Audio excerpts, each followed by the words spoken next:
Watching videos before I come to class helps prepare my brain. You can be at home and there's no distractions. If you don't really understand it, you can always rewatch it.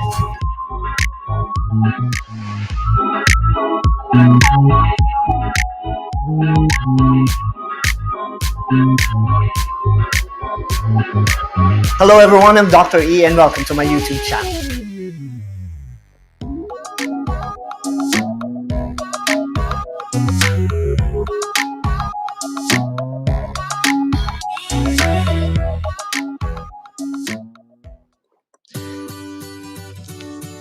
Good morning po sa mga nanonood ng practice natin. Rehearsal lang ito. And again, tinetest natin ang ating audio, ang video. Dahil last time, hindi gumagana yung mga sound effects ko. So hopefully this time, mas okay na ang ating audio. At ito yung live natin mamaya. So sa mga nanonood sa atin, good morning po. Or evening, or afternoon po, nasaan man kayo. At sa mga nasa Kumu, good morning. Kita-kita tayo mamaya 10:30 ng umaga. At sa nasa YouTube, share nyo na ang ating live. At umpisahan na natin ang live natin dahil ang live natin would be on logarithms. Ano ba ang logarithms? Paano pa sinasolve ang logarithms? Bakit kailangan natin isolve ang logarithms? At paano tayo magsagot ng mga problems ng logarithms na hindi gumagamit ng calculator? At yan ang pag-uusapan natin bukas or mamayang umaga, Friday, 10:30 to 12 noon sa ating Kumu Live. At syempre, ito ang ating binibigay na live session every Monday and Friday. Thank you sa Kumu, thank you sa Scene Zone Channel, thank you sa The Knowledge Channel, at thank you sa ABS-CBN for giving me and sharing my lessons sa mga platform na meron sila. Sa mga nanonood sa atin, practice lang ito. Maraming salamat sa panonood ninyo. Kung gusto niyo sumagot sa akin habang nagpa-practice ako, go ahead. I'm not sure kung sino pa ang gising ngayon sa Philippines dahil ngayon ay 10, 11, 12, 1, 2, 3. Alas 3 ng madaling araw sa Philippines. So, hindi ko naman kayo na-expect na sasagot.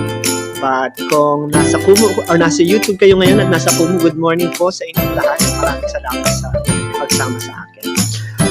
So, mamaya, we'll work on logarithms. At yung logarithms, ito yung isa sa mga math notations na ayaw makita ng mga estudyante. Kasi every time nakakita sila ng mga notations or symbols or math equation na hindi nila naiintindihan, syempre automatic dyan, mahirap na, imposibleng sagutan. At yan ang gagawin natin ngayong araw na ito. Kaya, umpisahan na natin sa goal natin for today. At every week, meron tayong goal. At every live, meron tayong goal. At ang goal nyo for today is masagutan ninyo ang problem na ito. Ano ba ang value ng logarithm of 1/2 base 2 nang hindi ginagamitan ng calculator. So yan ang gagawin natin for today. And at the end of our live, lahat kayo ay makakapagsagot ng mga problems involving logarithms at mas magiging komportable na kayo sa pag-answer ng mga logarithms after nito. So umpisahan na natin sa ating warm-up. At ang ating warm-up, ano ba ang value ng 6 over 8 or 6 over 2 times 8 over 4? At sa mga nanonood sa atin, rehearsal lang ito. Kung bago kayo sa ating live ngayong araw na ito. At itong mga fractions na ito, kailangan natin maging komportable sa mga fractions dahil karamihan sa atin ay hihirapan sa fractions. So, paano nga ba natin i-multiply yan? Ito ba ay A, B, C, or D? At titingnan natin ang sagot natin. Kung alam niyo ang sagot, good job. At kung hindi naman, isasabi ko na ang sagot. At ang sagot natin dito ay letter B, it's equal to 6. At kung paano natin sasagutan yan, lalabas tayo sa Kumu or sa slides natin at ipapakita natin or i-review natin kung paano magsagot ng fraction using factoring technique kasi mas madali ang factoring kaysa mag-multiply tayo. So, ang factors ng 6 ay 2 and 3.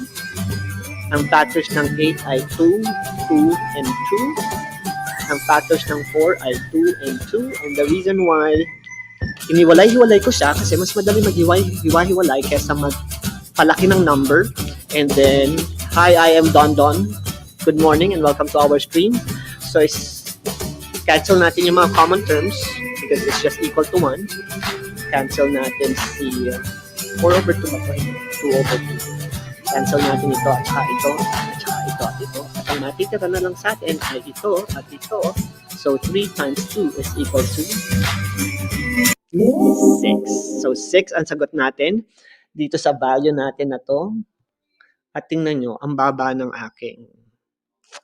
So dapat pala dito yung ating height. So yan ang sagot natin dito sa ating value. Thank you, Michael, sa yung pagaling. Practice lang to, Michael. So wag mo ako masyadong seryosohin. Tinetest lang natin yung ating live for later. So yan. So ang sagot natin ay B, which is 6. So susunod naman nating warm-up exercises would be this. Paano naman natin kukunin ang value ng x dito sa equation na ito? So kung kaya nyo sagutin, go ahead, sagutin niyo. At aayusin ko lang itong aking keynote. At ayusin natin yung ating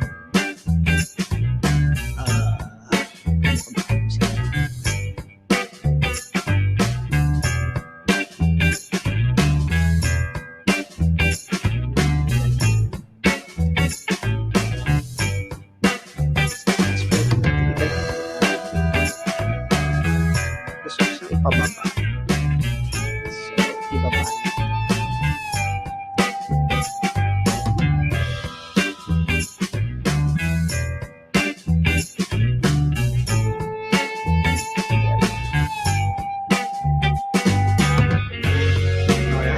So, yan. Okay na tayo sa framing natin. So, ang sagot natin dito, kung alam nyo ang sagot, hi, Michael Ice, patulog na rin po ako, sir. May work pa rin. Anong work mo, Mike? Thank you for saying hi. Okay lang yan, matulog ka na. At practice lang naman ito. So, hopefully mamaya makasabay ka sa akin kung may break ka mamaya sa work mo. So, ang sagot natin dito, mga kaibigan, ay letter A. Chemistry teacher pala. Sir, chemistry teacher, meron tayong calculus live, magsa-start siya sa March 8, I think. So, every Monday, 10:30 to 12 noon, magbibigay ako ng lessons sa limits, derivatives, at saka integrals, dun sa 3 Mondays na yun. So hopefully yung mga estudyante nyo makasama sa live natin every Monday yon starting sa March 8. Magtuturo tayo ng calculus. So paano natin to i-solve? Siyempre lalabas uli ako kasi gusto ko siyang pakita sa inyo. So sa x all over 14 equal to 5 all over 7, cross multiplication. So, dito natin ito ibibigay. So, x is equal to 5 times 14 all over 7. And again, every time magsosolve ako ng fraction, hindi ako nag-multiply, nagpa-factor ako kasi mas madaling mag-factor kaysa mag-multiply. So, 5 times 7 times 2 all over 7. So, pwede na natin tanggalin ang common term. So, ang x value natin ay equal to 10. And again, sa mathematics, it's all about critical thinking at yan yung pinopromote natin sa ating live. Parate, binibigyan natin ang mga estudyante ng alternative way on how to use their thinking skill kung paano mag-solve ng mga math problem na sometimes mapapadali kung meron tayong alternative way on how to solve it. So instead of multiplying 5 times 14 and then divided by 7, mas madali na to kasi hindi na natin kailangan ng calculator. So yes, ang sagot natin dyan ay equal to letter A, which is 10. So sa mga sumagot, good job. At sa mga kakapasok lang, hello, good morning po sa inyo. Nagpa-practice lang po tayo. Sunod naman natin gawin ay ang addition ng fraction. So paano nga ba natin i-add ang fraction nito? Is it A, B, or C?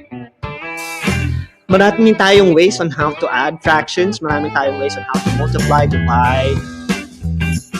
However, may mga ways na mas madali sa iba. Yung technique na alam kong mas madali ang lagi yung ginagamit. So ano nga ba ang sagot natin dito sa fraction or additional fraction na problem na ito? Tignan na natin ang sagot. Ang sagot dyan ay letter C.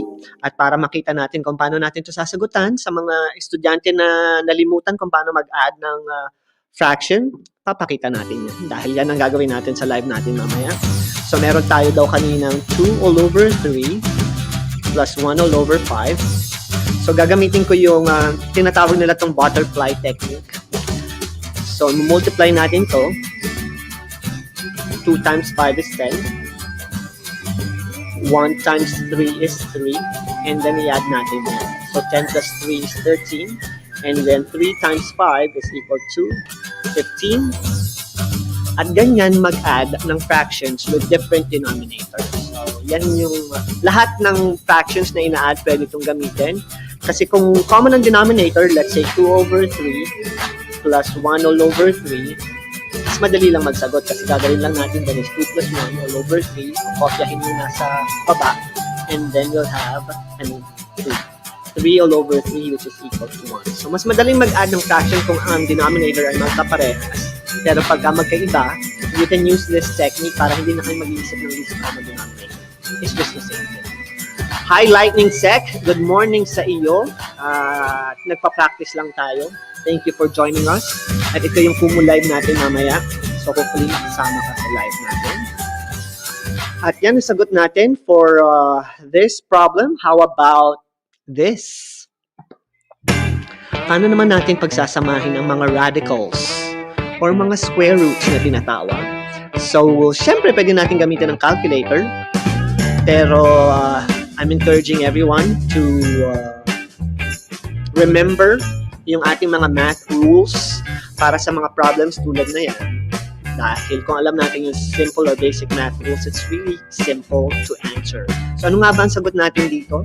Hindi na tayo magtatagal dahil nagpa-practice lang naman tayo. Ang sagot na hinahanap natin dito ay letter D, which is 7 over 3. At bakit nga ba 7 over 3? Dahil in radicals, para rin lang yung same concept ng polynomials. So since magkaparehas sila ng radical, pwede natin siyang i-combine because they have like terms. So, paano nga ba tayo mag-add ng radicals tulad niyan? Siyempre, pakita na natin. So, ang 5 square root of 3 plus 2 square root of 3 ay equal to 5 plus 2, which is 7. And then, kukopyahin lang natin si square root of 3 at yan yung ating answer. Hindi pala nakikita dahil dapat dito pala ako nakalagay. So, 7 over square root of 3. At ang concept na yan ay pwede din nating ihalin tulad sa pag-add ng 5x plus 2x. It's the same concept. So since they are like terms, we can add them. So 5 plus 2 is equal to 7x, which is the same concept as a radical. So magkapareha sila ng radical, pwede natin siyang pag-combine. At yan ang magiging sagot natin. At para mapatunayan na tama ang mga sagot natin, i-verify natin yan sa ating DTI representative. So 5 square root of 3 plus 2 square root of 3. Ang sagot niyan ay 12.12. Pero pag pinush natin si 7 square root of 3, dapat magkaparehas lang siya. Badadim, badaboom, magkaparehas lang po siya, mga kaibigan. Dahil ginagamit natin ang rules sa mathematics o yung mga law or batas na nag-a-apply sa mga problems tulad.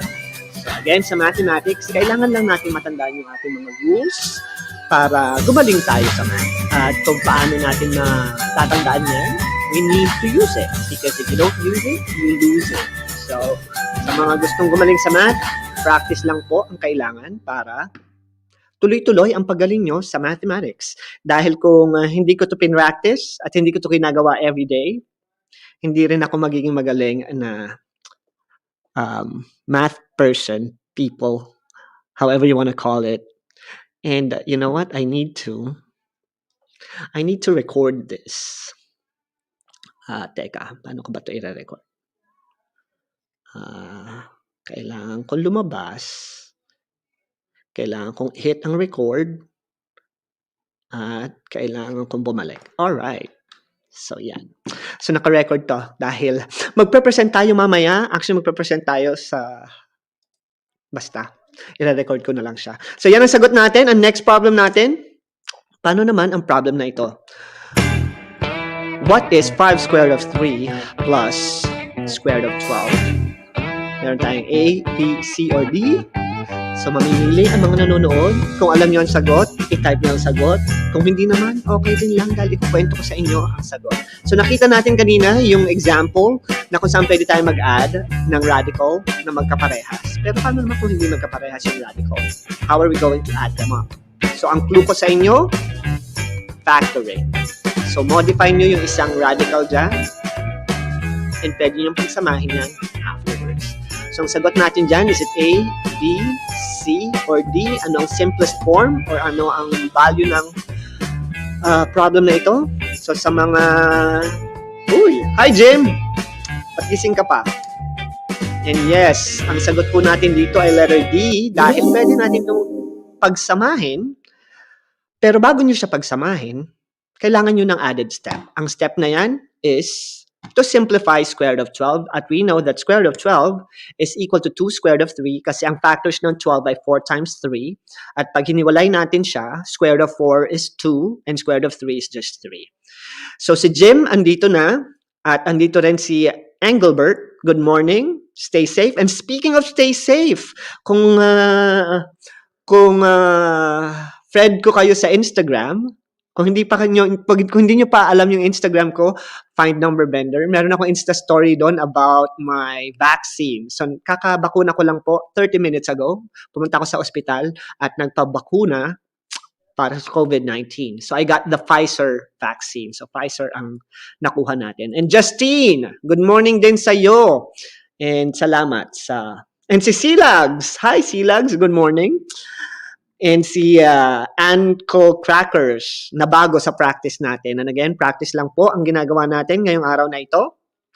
Sa mga kakapasok lang, 10:30 po mamayang Biyernes ng umaga sa Philippines, magsama-sama tayo. At ano naman ang value or right answer sa problem na ito? What is the sum of the 3 consecutive prime numbers? So, dapat, syempre, alam nyo ang ibig sabihin ng consecutive. At, syempre, alam nyo dapat ang ibig sabihin ng prime numbers. At kung alam nyo yung ibig sabihin yan, madali nyo naman sasagutan yung mga choices natin dito. So, is it A, B, C, or D? Thank you, Silags, for sharing the live. Practice lang to. So, yes.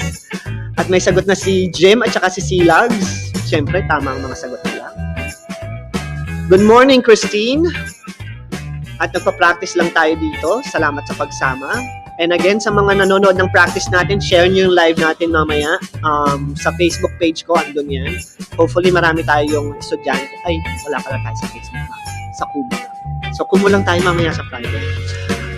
Or every Friday. So, ang sagot natin is letter A. Tama si Jim at saka si Silags. Good job. At sa mga nagsagot sa utak nila at hindi na tinype at A ang sagot, tama din yan. And again, in mathematics, kailangan alam niyo yung mga math facts natin at yung mga vocabulary na kailangan ninyong alamin tulad ng prime numbers and consecutive.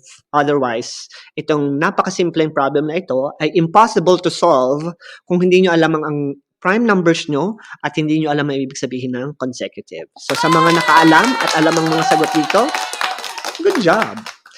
At papasok na tayo sa ating lesson on logarithms.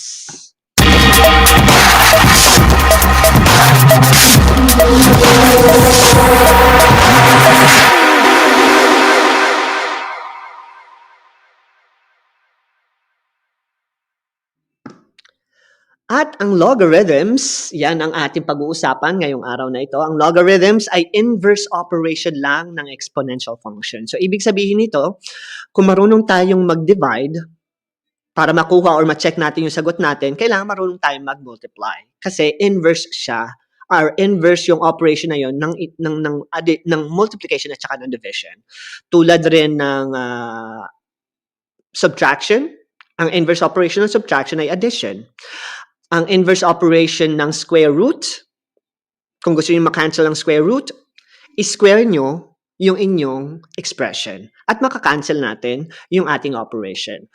At pagdating naman sa exponential, ang inverse operation ng exponential ay logarithms, which means kung alam natin ang value ng 2 raised to the 5th power, which is 32, dapat alam din natin yung inverse operation na gagamitin natin pagdating sa mga exponential function na yan. At yan ang gagawin natin mamaya sa ating live.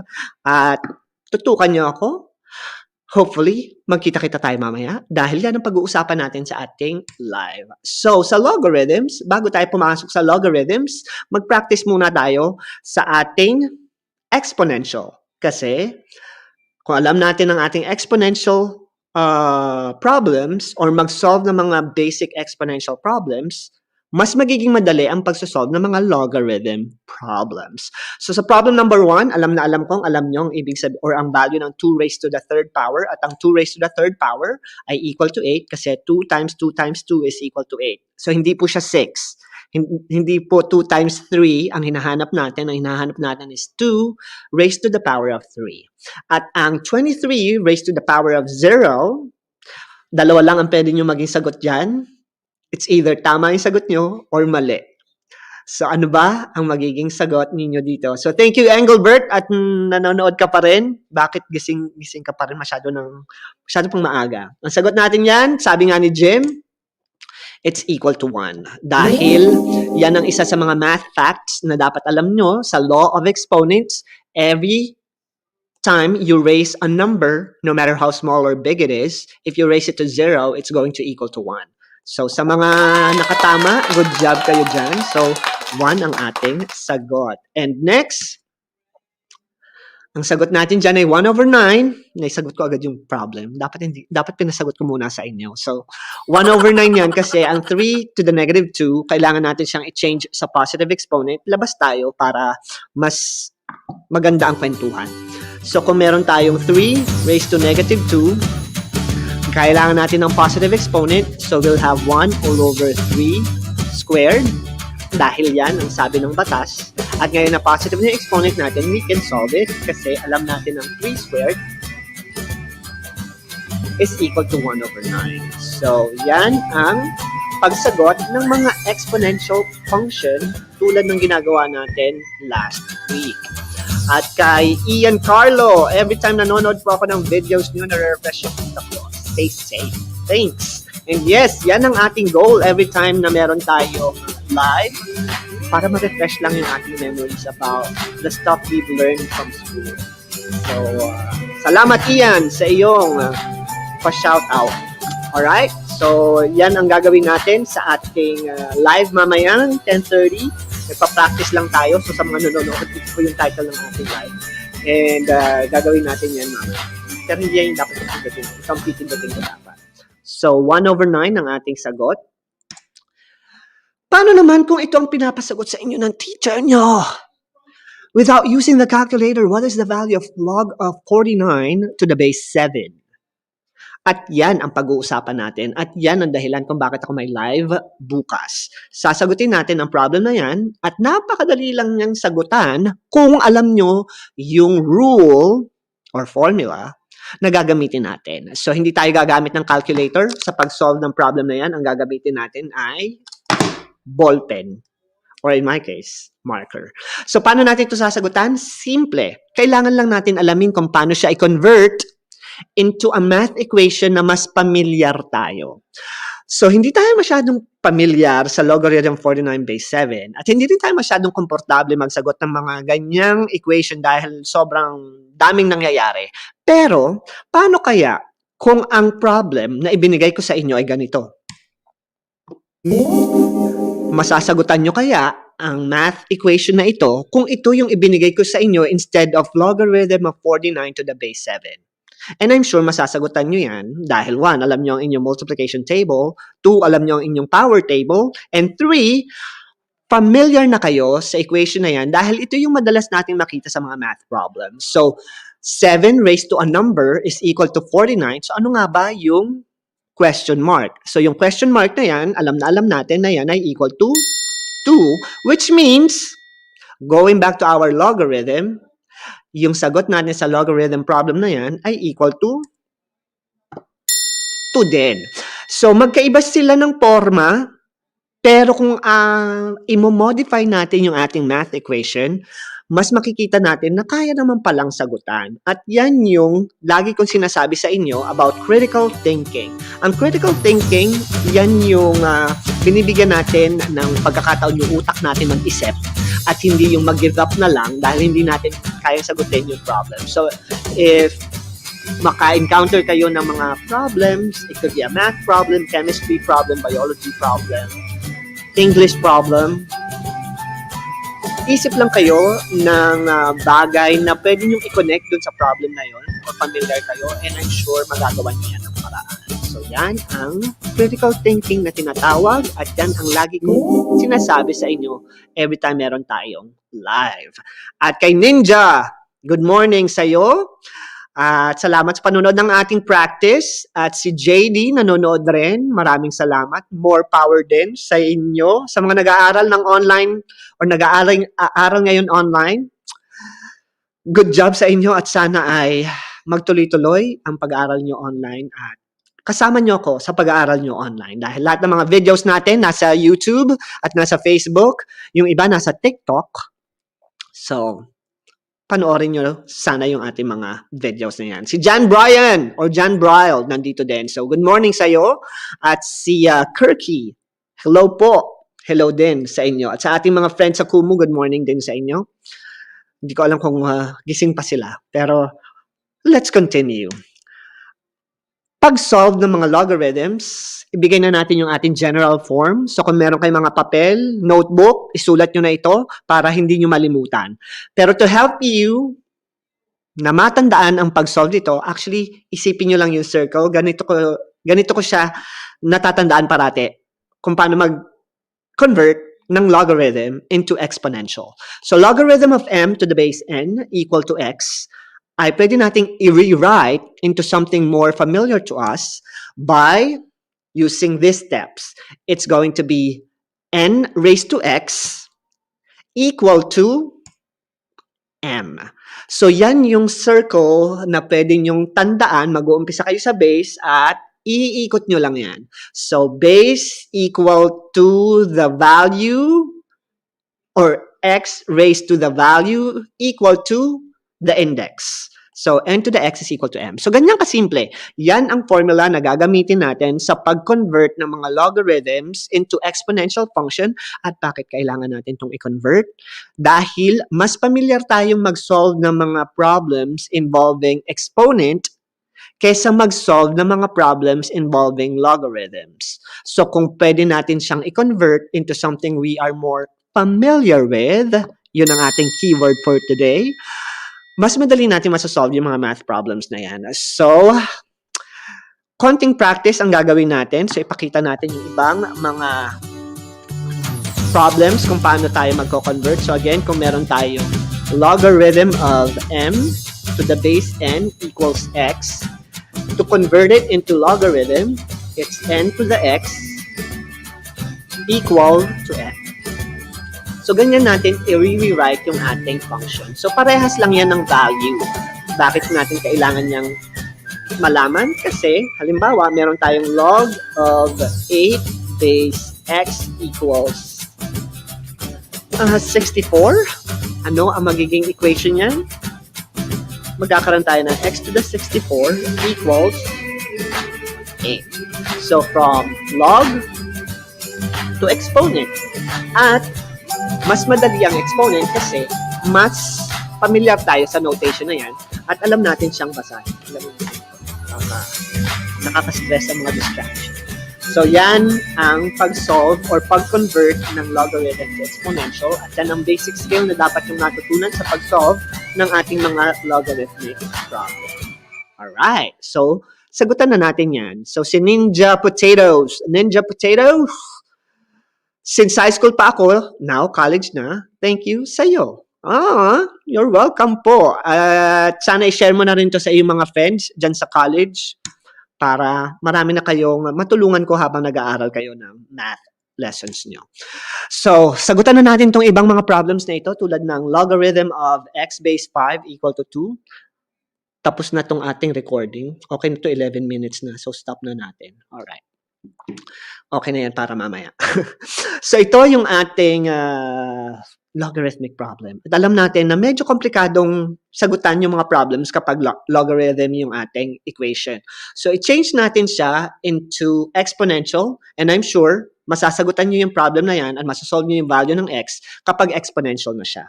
So, ang converted value natin dyan is going to be 5 squared equal to x. So, kung pinapahanap sa atin ng value ng x, alam natin na ang value ng x ay equal to 25. So, napakasimple at ganyan tayo dapat mag-isip every time makakakita tayo ng mga logarithmic problem tulad niyan. Alright, so next problem natin, kung meron naman tayong logarithm of 25 base x is equal to 2, ano naman ang converted equation na yan into exponential. So, kung meron tayong logarithmic, meron tayong exponential, at ang exponential value niyan would be x raised to 2 equal to 25. And without using a calculator, we know na ang value ng x natin dyan ay magiging equal to 5. Dahil 5 squared is equal to 25, and now the equation is true. So, ganyan lang ang pag-solve ng mga logarithms kapag ka-change natin siya into an expansion or to a version that is easier for us to read, mas magiging madali ang ating problem. So, 5 squared is equal to 25. Yan ang ating converted value ng ating logarithm. Paano naman kung ang problem na pinapahanap sa atin ay logarithm of 7 base 3 equal to x? Paano kaya natin masasagutan yung ating x value para dito? At syempre, i-convert ulit natin yan. At pag kinonvert natin yan, it's going to be 3 raised to x equal to 7. So, meron tayong exponential function at hahanapin natin yung value ng x. But this time, compared sa problem number 1 at problem number 2, medyo weird yung exponent na hahanapin natin. Kasi, anong exponent ang kailangan natin para lumaki yung 3 into 7? At alam natin, kung i-erase natin siya sa 0, it's gonna be equal to 1. So, it's not 7. Kung in-erase naman natin siya sa 1, it's just going to equal to 3, which is not equal to 7. At kapag ni-erase natin siya sa 2, it's going to be equal to 9, which is also not equal to 7. So, that means, ang exponent na kailangan natin dyan ay between 1 and 2. The only problem is, ano yung exact value na yan? At yan yung pag-uusapan natin next time or maybe mamaya kung may oras pa tayo sa ating live dahil hindi lahat ng logarithmic problem ay pwede natin sagutan without the use of the calculator. Sometimes we need to use the calculator para makapagsagot ng mga problems na yan tulad ng logarithmic equation na yan. So para mahanap natin yung exponent na magbibigay ng true statement sa ating equation, gagamit tayo ng calculator pero tsaka na natin pag-uusapan yan. Dahil lahat ng logarithmic problem na ibibigay ko sa inyo ay kayang isolve ng walang calculator. At bakit ganon? Bakit may mga problems na kailangan ng calculator? Para rin yung square root. Ang square root, may ilang mga square root na pwede nating isolve without the use of calculator. For example, square root of 81 is equal to 9 dahil 81 is a perfect square, so madali. Square root of 9 is equal to 3 at alam din natin yan.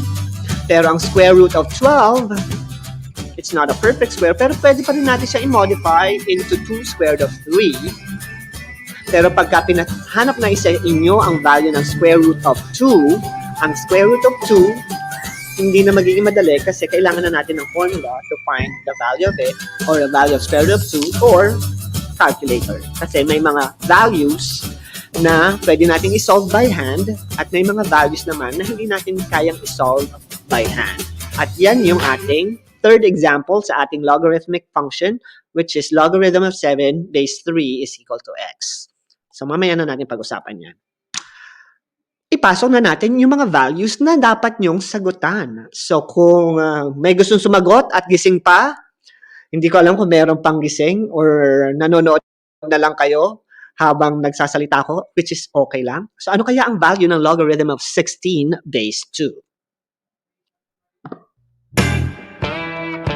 So syempre papahinga ako ng konti. Konti lang naman. Gusto kong makita ang inyong sagot para dito.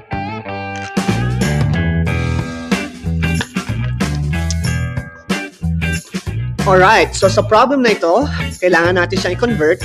At pag kinonvert natin yan, it will become 2 raised to the question mark equal to 16. At ano nga ba ang question mark na yan? Ang question mark na yan ay equal to 4. So, ang logarithm of 16 base 2 ay equal to 4. At ang susunod nating example, paano naman natin sasagutan ang logarithm of 5 base 5?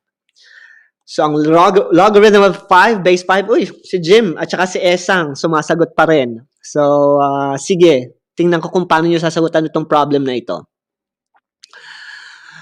Ano ang value ng logarithm of 5 base 5? And again, masasagutan nyo ito na madali kung i-convert ito into an exponential function. Lalabas tayo. Alam kong yung iba sa inyo masasagutan yan.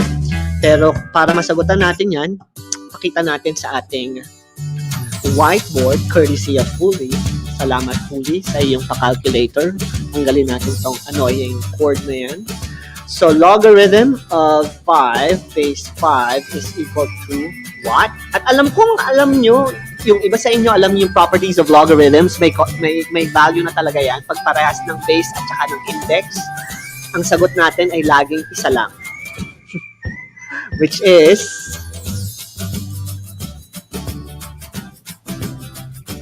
ano ang exponent na kailangan natin para yung 5 ay equal to 5? Siyempre, ang question mark na yan ay equal to 1. So, ang sagot natin dyan, uy, meron pa palang sumasagot. Okay. So, si Ian alam na 1 ang sagot at si John Bryle alam din na 1 ang sagot. At ito yung ating proof bakit ang sagot nila ay 1 at bakit ang sagot ko dito sa ating problem, dito sa ating equation, ay also equal to 1. So, yan ang pag-solve natin ng logarithm. And again, sa pag-solve ng logarithm, always change it to exponential para mas madali natin siyang maintindihan. Paano naman sa problem na ito? Anong value ng logarithm of 1 to the base 8? And again, para mas makita ninyo yung magiging sagot nyo, i-change nyo siya sa exponential function. So, pag change natin yan sa exponential function, it will be 8 raised to what? Equals 1. So, what is the exponent that you want to raise 8 with so that it's equal to 1? So, yan ang thought process para ma-solve nyo yung problem na yan. At syempre, sabi ni Ibrahim, 0. Sabi ni John, Jan, it's 0. Sabi ni Ian, it's 0. At sabi ni Black Dot, it's 0. Uy, ang dami na nating gising ah. Si Jim, gising na rin. Sabi niya, 0. Tsaka si Esang din. Sabi ni Wang Xiao, it's 8. So, Tingnan natin kung 8 yung sagot. Si Christine, 0 naman yung sagot. Sabi naman ni Black Dot, it's going to be 8 raised to 0. Yes, yan ang ating converted value ng ating logarithm into exponential. So, ang sagot natin dyan would be equal to 0. Dahil alam natin sa exponent, any number raised to 0 is equal to 1. So again, sa pag-solve ng mga logarithm problem, ang prerequisite or ang basic math skill na kailangan alam nyo na ay yung exponential function. So dapat alam nyo nang i-evaluate or i-solve yung mga basic exponential problem natin para makapag-solve tayo ng logarithm. At sabi naman ni Ian, any whole number raised to 0 is equal to 1. Actually, kahit hindi whole number, kahit fraction, kahit decimal, kahit square root or summation, kapag ni-raise mo siya sa 0, it will always equal to 1. So, yan ang ating value. So, good job kayo dyan at salamat sa mga sumasagot at meron pa tayong pa-explain tulad ni Ian. So, good job sa inyo. Next problem, paano naman ang value ng logarithm of 1 over 27 to the base 3? So, medyo challenging ito. Pero kung alam nyo ang inyong law of exponent, alam nyo kung paano siya i-convert, alam nyo kung paano siya i-modify, kayang-kaya nyo itong sagutan. Ano ba ang value ng logarithm of 1 over 27 base 3? And again, sa mga bagong pasok, rehearsal lang po ito. Ito po ay practice dahil po ako ay nagpa-practice sa ating Kumu Live every Thursday morning dito sa California. At kailangan nating maging prepared. Oy, si Jem may sagot na. Pero hindi ko muna sasabihin kasi aantayin natin yung sagot ng ating mga friends sa YouTube dahil sumasagot din yung ating mga friends sa YouTube. Medyo mabagal nga lang yung pagpasok ng kanilang mga sagot. Pero since nagsasagot pa yung iba, labas na ako at i-show na natin ang sagot. Si Esang, meron ding sagot. Tingnan natin ang sagot ni Esang at ni Jim kung parehas ng sagot ko. So, logarithm of 1 over 27 base 3 is what? So, syempre, i-convert muna natin yan into an equation na mas familiar tayo. 3 raised to question mark equal to 1 over 27.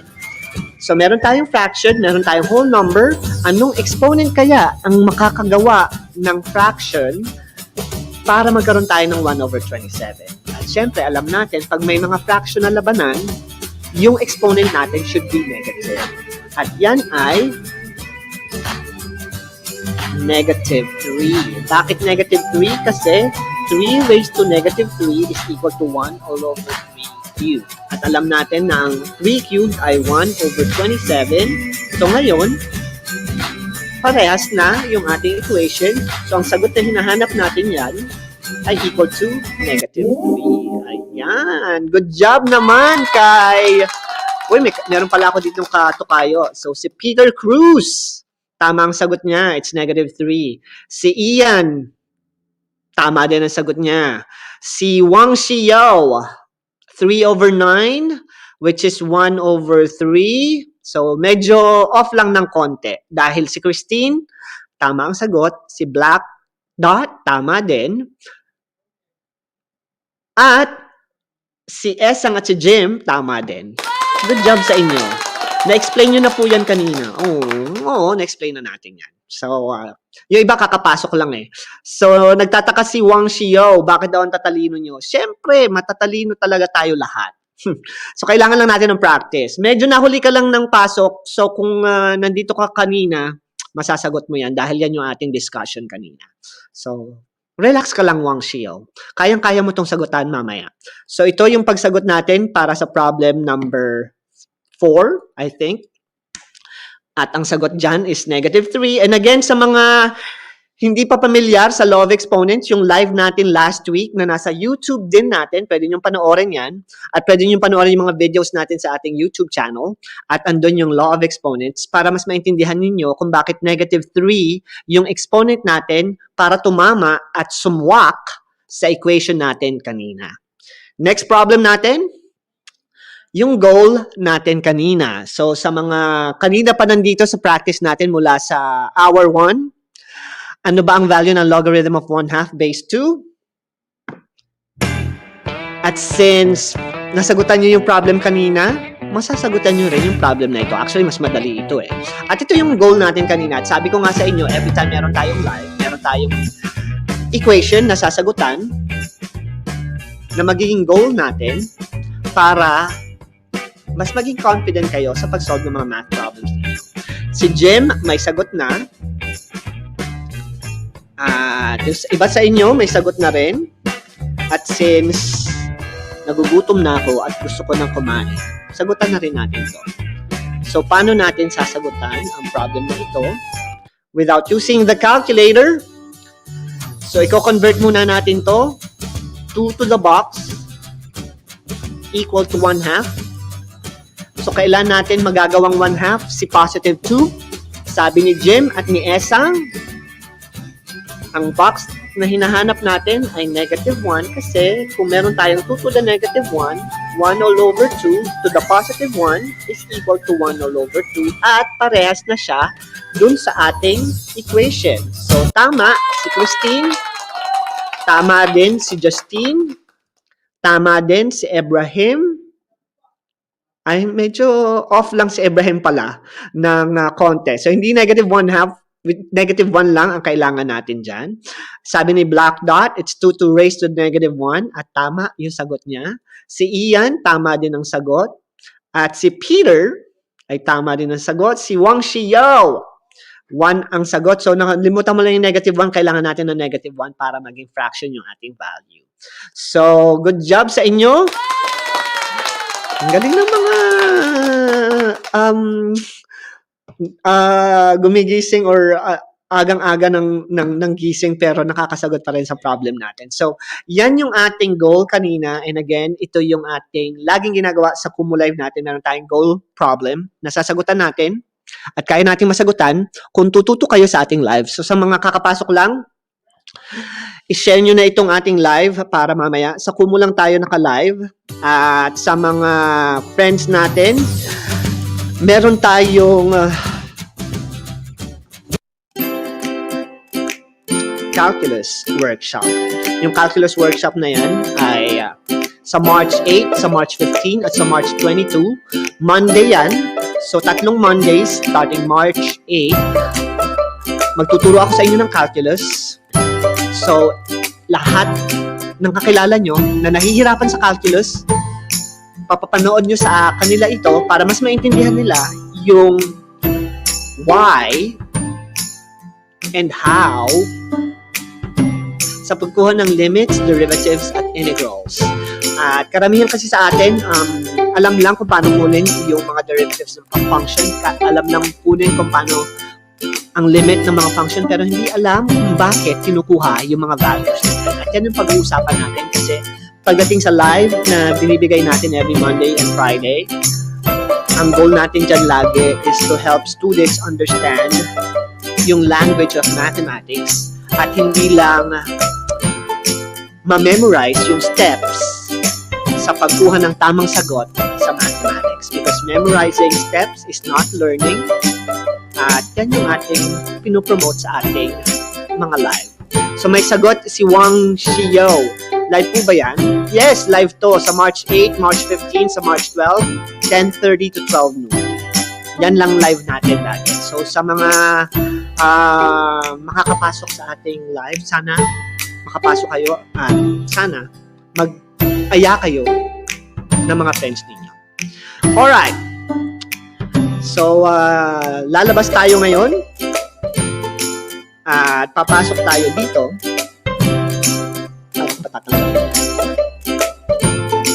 Ayan.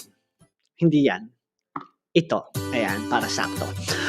So, problem na ibibigay ko sa inyo, ano ang value ng logarithm of 81 base 3? So, yan yung ating exercise. So, sagutan nyo na. Ano ang logarithm ng 81 base 3? Habang sinasagutan nyo yan, magsasagot tayo ng mga question ng ating mga gising na netizens. Dr. E, meron po ba kayong probability and statistics na videos? Aba, syempre po, napakadami kong lessons of probability. At nag-live na rin ako on probability. So, search mo lang sa YouTube channel natin. So, type mo lang probability number bender. Lalabas na yan. Pwede kayong mamili ng English, pwede kayong mamili ng Tagalog. So, depende sa trip nyo. Pero marami tayong videos niyan. Si Christine naman, rate ko po yan about integral. Yes. So, invite mo na rin yung mga friends mo para sa integral. Para rin na sa derivatives tsaka sa limits. So, lahat yan pwede natin isagawa. So, ang sagot natin dyan, si Peter Cruz, 4 ang sagot. Si Ian, 4 ang sagot. Si Black Dot, it's 3 raised to 4. Si Justine, it's 4. At si Jim at si Esang, 4 din ang sagot. So, since 4 ang sagot ninyo, sagutan na natin yan. At ano ang exponent natin dyan? Ang question mark natin ay equal to 4. And again, tulad ng ibang mga math problems, sometimes yung mga math problems na madali, sometimes yung mga math problems na paiisipin tayo. So, pagpatuloy natin ang pag-iisip, since 27 na sagot ni Renato, at si Ibrahim naman ay 4, at nakita nyo na ang ating sagot, yes, noted, and invite mo yung mga friends mo sa live natin. Sagutan natin yung aking next problem, at ang next problem na ibibigay ko para sa inyo ay, ano naman ang logarithm of 1 over 49 base 7?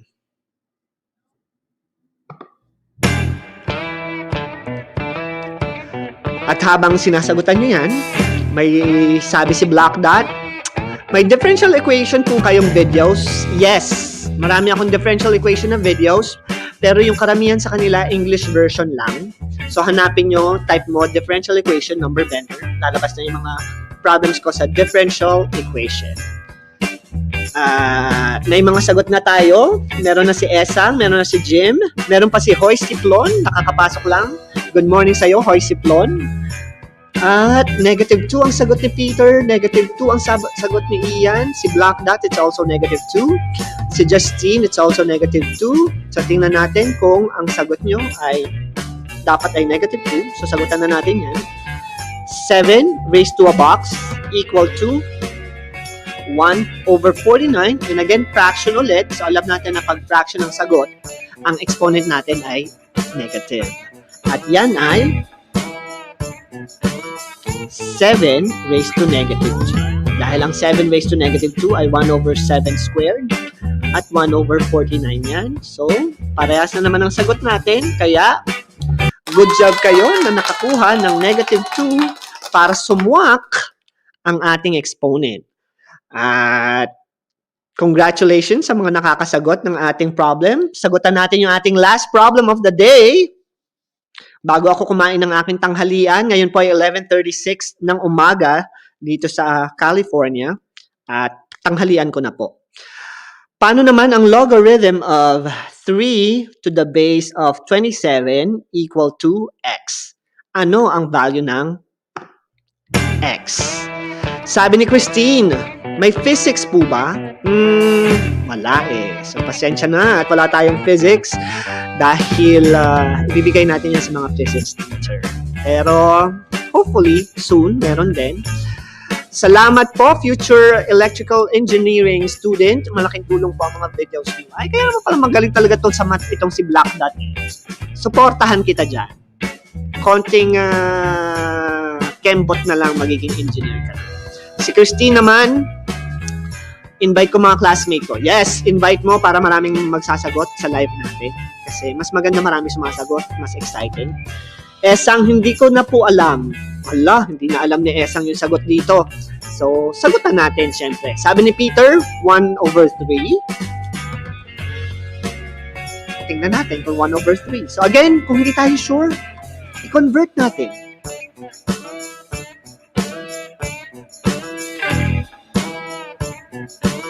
Paano natin paliliitin si 27 para maging equal to 3?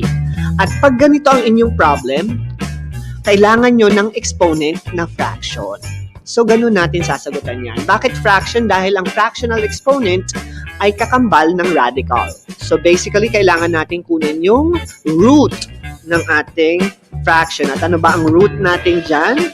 Ang root natin dyan, paano natin magiging 3 sa 27? Di ba para maging 3 sa 27, kukunin natin yung third root of 27. At ang third root of 27 ay pwede nating isulat as third root of 3 times 3 times 3 dahil yan ang factored form ng 27. At alam natin na kung i-change natin to exponential, pwede tayong 3 or third root of 3 raised to 3. At ano ba ang third root of 3 raised to 3? 3 of 3 all over 3 or equal to 1. So, ang hinahanap nating exponent ay 27 raised to 1/3. Which is medyo complicated pero practice lang at makukuha nyo rin ang tamang groove sa pagsagot niyan. So, tama si Justine. Good job. Tama rin si Black Dot at si Ian. Tama din, syempre. At si Jim. Tama din ang sagot ni Jim. Dahil binago ni Jim ang sagot niya. At si Hoy Siplon, syempre tama din. At sana, nakuha na ni Esang kung paano sagutan ang mga problems tulad nito. At sabi rin ni Justine, tama din yan. At wild guess, 1/3. Hindi naman guessing yung sagot mo. May critical thinking din dyan. Kaya lang medyo hindi tayo familiar kasi medyo weird yung equation. And again, sa mathematics, the only reason why sometimes we encounter math problems na medyo complicated is because hindi tayo familiar doon sa equation na tinitingnan natin. And to make ourselves more familiar to a lot of equations na pwede natin ma-encounter sa mga math problems na sasagutan natin sa exam, sa quiz, sa UPCAT, sa board exams na iti-take nyo in the future, practice lang. Kaya, kayang-kaya natin yan. Salamat naman sa iyo, Wang Xiao. At natuwa ka at nag-enjoy sa ating practice. And again, practice lang ito at magkikita-kita tayo mamayang 10:30 ng umaga. At ngayon, mas confident na ako sa pag-live ko mamaya kasi nag-practice na ako. At ganyan din lang sa since kwentuhan lang to, ngayong nagpa-practice ako, gusto kong i-share sa inyo ang value ng pagpa-practice. Hindi porket expert ka na sa ginagawa mo, hindi porket magaling ka na at feeling mo ang galing-galing mo na sa isang bagay, ay there's no room for improvement. Tulad ko, ang daming beses ko na nagla-live, ang daming beses ko na gumagawa ng content, pero nagpa-practice pa rin ako kasi I want to make sure na yung ipapakita kong live, konti na lang yung mistakes. Magkakaroon pa rin ng mistakes, pero konti na lang. And to be able to do that, kailangan kong i-run yung aking buong program every Thursday morning para pagdating ko mamayang gabi, 6:30 dito, 10:30 naman sa Philippines, mas magaan na ang kalooban ko na magsagot. At ganyan din sa pagkuha ng mga tests. Sa pagkuha ng mga tests, test nyo, final exam niyo sa calculus, quiz nyo sa trig class nyo, board exam nyo next week sa engineering, mas magiging confident kayo sa pagsasagot ninyo kung magpa-practice kayo. So, practice lang ang pinaka-kailangan ng lahat ng estudyante na nagtatanong sa akin kung paano gumaling sa math. Kasi lagi ako nakakakuha ng mga comment sa YouTube videos ko, sana all, pahiram sir ng utak. Sir, bakit ang galing-galing nyo? Sana lahat magaling sa math. Mga ganyang mga comment. Pero ang sagot ko lang lagi sa kanila is practice. Dahil wala namang, hindi naman sa wala. Pero karamihan sa atin ay pinanganak na hindi magaling sa math. May mga tao talaga na pinanganak or gifted nga na sinasabi pagdating sa mathematics na madaling-madali lang sa kanila yung pag-solve ng mga math problems. And okay lang yun. Ganun naman talaga ang buhay. Meron talaga mga pinanganak na gifted. Pero sa mga taong hindi gifted, tulad natin, tulad ko, we need to find ways on how to work around our weaknesses para gumaling tayo. At yun yung pagpa-practice. At yun yung natutunan ko nung nag-aaral ako. At yun ang lagi kong ginagamit sa buhay ko. Kung gusto kong maging magaling sa isang bagay, magpa-practice na lang ako. Alam ko na sa day job ko, nagtuturo ako ng math. medyo master ko na yung pagtuturo ng math kasi ilang beses ko na pinaulit-ulit yung mga math problems na tinuturo ko sa klase ko. So, minsan, pag gusto kong i-challenge yung sarili ko, gumagawa ko ng mga bagay na kakaiba. Tulad nitong ginagawa natin ngayon, live stream. Ang live streaming ay hindi ginagawa ng normal na teacher. Pero since I want to push myself and I want to push the envelope and I want to learn more skills,